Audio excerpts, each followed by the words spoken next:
Hi, and welcome back to Quick Book Looks. Today we're going to be reading The Faceless Old Woman Who Secretly Lives in Your Home by Joseph Fink and Jeffrey Cranor.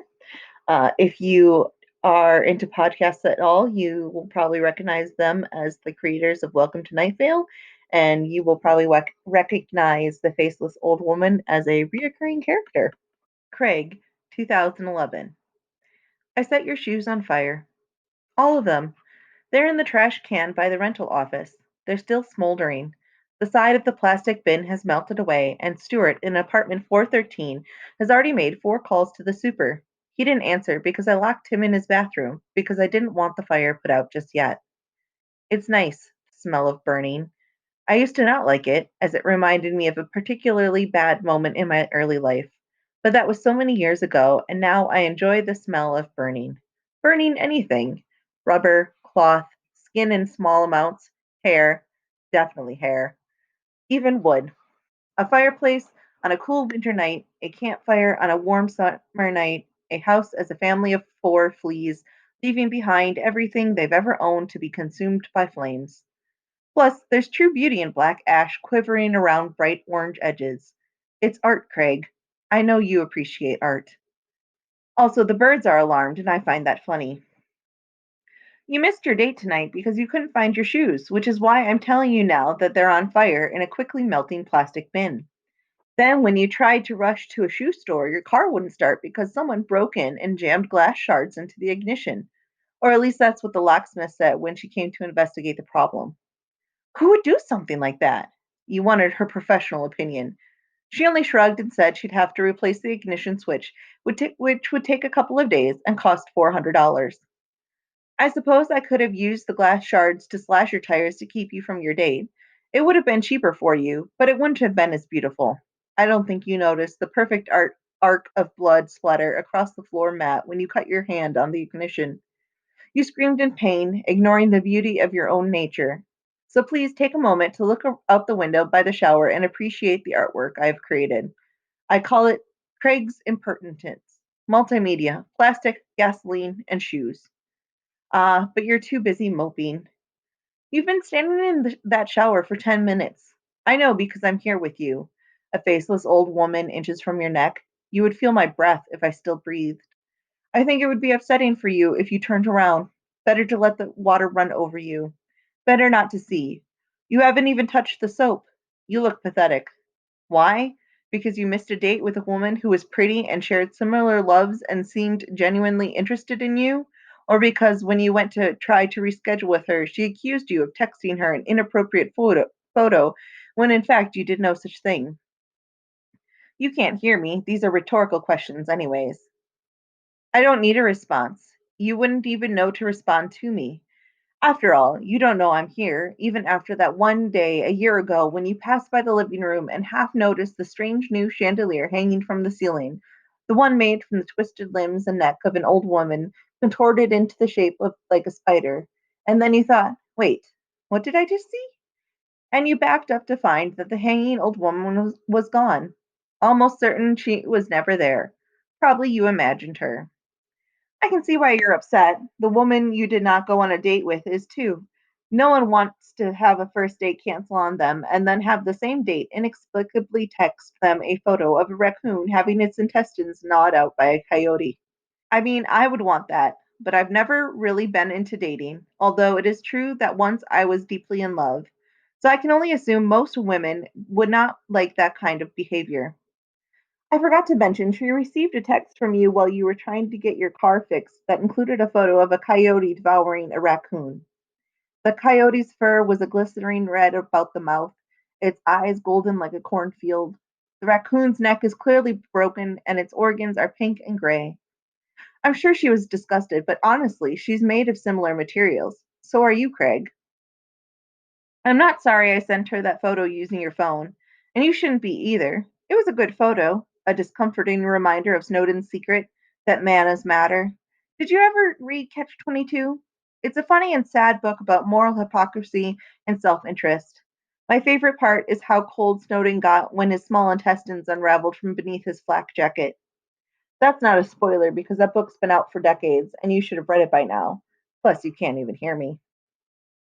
You would have enjoyed your date with Giselle, I'm sure, but that's not the point. The point is that Giselle wasn't right for you. I know this because I've spent the past 3 nights in her home while she slept. I've skittered along the hallway stair behind her as she climbed, and I've burrowed into her trash to nap among the rotting things. She keeps her possessions quite organized. I like this about her. It made it easier for me to go through her photo albums, medical records, and diaries. I won't go into specifics because that would be invasive. I'm not like that.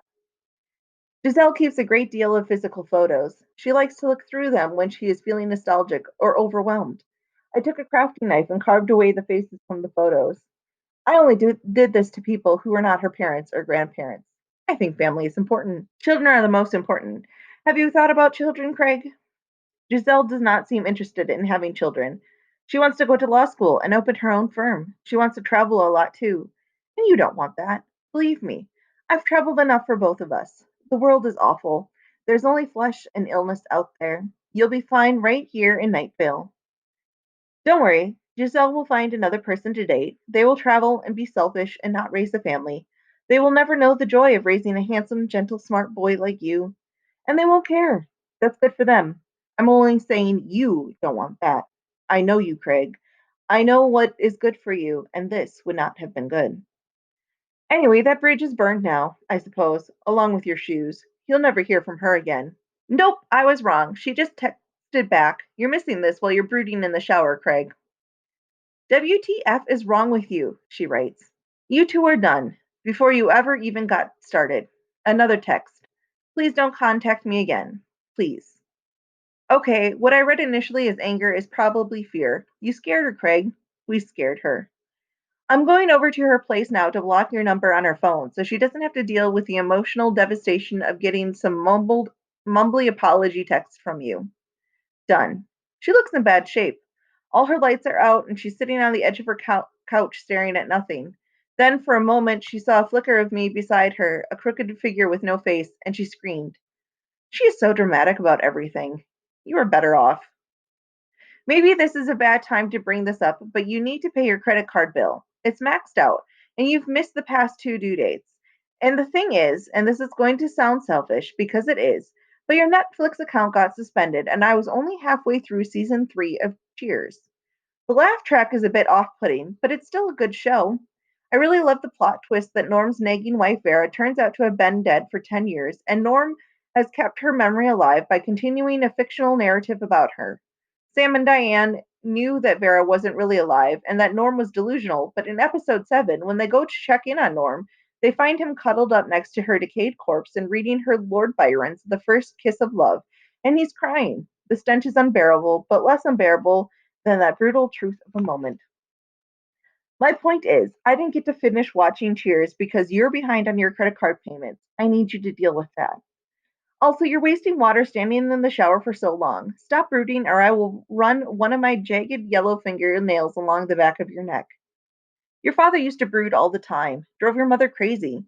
He had a lot of stress and would come home crying. He would sit in his car, parked along a curb a block away, just breathing and sobbing and breathing some more until his eyes and cheeks were clear of their red lines. Your mother thought he had depression. He did not. It's dangerous to do that to people, diagnose them with a mental health condition if you're not a doctor.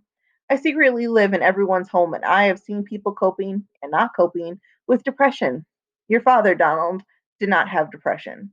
He had a difficult time coming to terms with his cancer, and eventually his body gave out. Lots of men in your family died young, but your father comparatively lived a long life. He got to see his 45th birthday. He got to raise his son, you. When you were little, he called you big man. And then when you grew up, and you certainly grew up, 6'3", a quarter foot taller than your own dad by age 15, he called you little guy.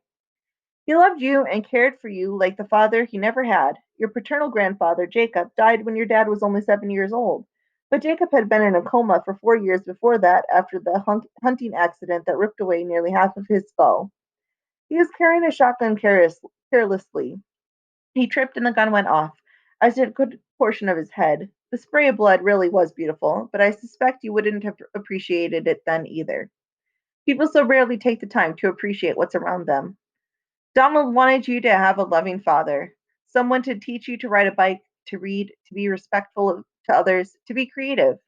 You were terrible at guitar. To be fair, so was your father, but the important thing was that it was something you could be terrible at together. And you've always loved music, even if you can't play a single instrument. Donald was a good and giving father. He loved you. Having a father who loves you is so important. I know this well. You're watching your diet, and this is good. I want you to be healthy, and you are. I took some of your blood the other night while you were sleeping. Sorry I couldn't find a syringe and ended up using a knife from Rome that I've carried with me for a long time.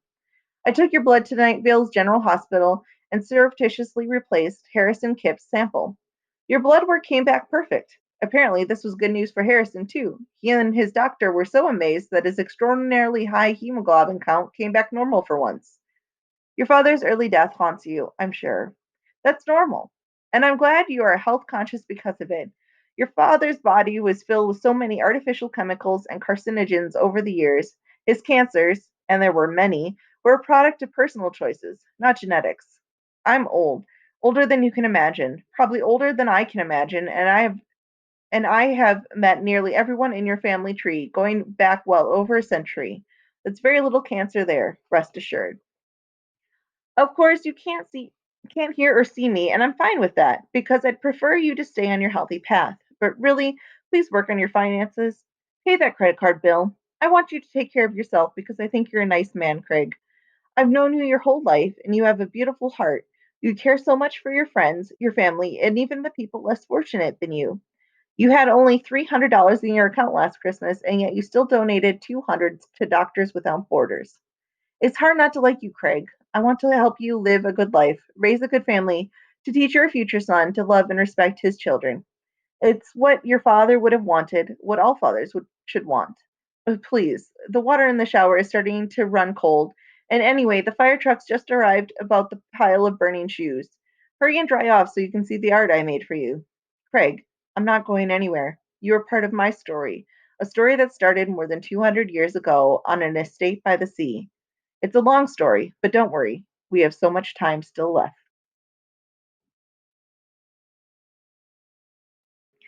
If you enjoyed the slightly creepy and disturbing story, I hope you go and pick this up and check out the other novels that they have come out about the world of Night Vale. And if you haven't listened to the podcast, I suggest you do that also. It is a very good one.